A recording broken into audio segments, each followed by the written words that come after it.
Bonjour, c'est Jean Descartes. Avez-vous déjà regardé de près le blason de la ville de Paris ? Et savez-vous pourquoi les armes de la capitale sont un bateau ? Il faut remonter à 1212 pour trouver l'origine de cet emblème.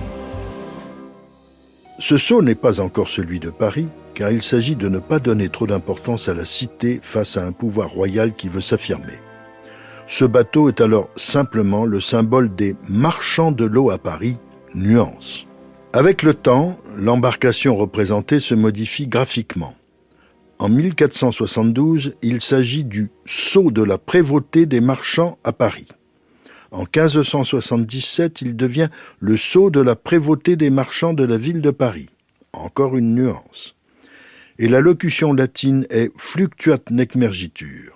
Autrement dit, même si les flots sous la ville sont agités par les remous politiques, la cité tient. Elle flotte mais ne coule pas, peut-on traduire.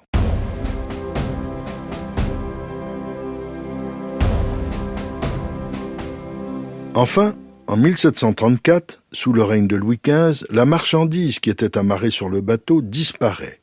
Le navire aux fleurs de lys est dans un ovale. L'indication de la devise est alors « sceau de la prévôté et échevinage de la ville de Paris ». Il sera reporté sur les armes de Paris que l'on connaît aujourd'hui. Les 5 tours, qui évoquent les anciennes enceintes et les vieux remparts en forme de couronne, sont dus à Napoléon en 1809. Elles signifient qu'il s'agit de la capitale. Il faut aussi remarquer, on l'oublie souvent, à gauche, un chevalier en armure avec épée et bouclier. Il incarne cette fois la défense de Paris. À droite du blason, on distingue encore un civil, le pied droit dans un livre qui n'est autre qu'une constitution. Le choix des couleurs bleu et rouge, dont on discute encore l'origine, serait celui du manteau royal bleu et celui de l'oriflamme du roi rouge. En d'autres termes, les armes de Paris, où figurent toujours des fleurs de lys, sont aujourd'hui encore très proches de celles de la royauté. En 1900, les armes de Paris sont complétées par le collier de la Légion d'honneur, puis en 1919 par la Croix de guerre et en 1945 par la Croix de la Libération. Au fil d'une histoire souvent chaotique, parfois tragique, la ville a tangué, failli chavirer, mais finalement, elle n'a pas fait naufrage.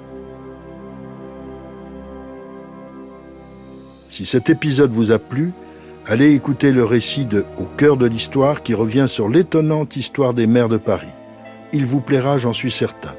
Et surtout, n'hésitez pas à en parler autour de vous et à me laisser vos commentaires sur le groupe Facebook de l'émission.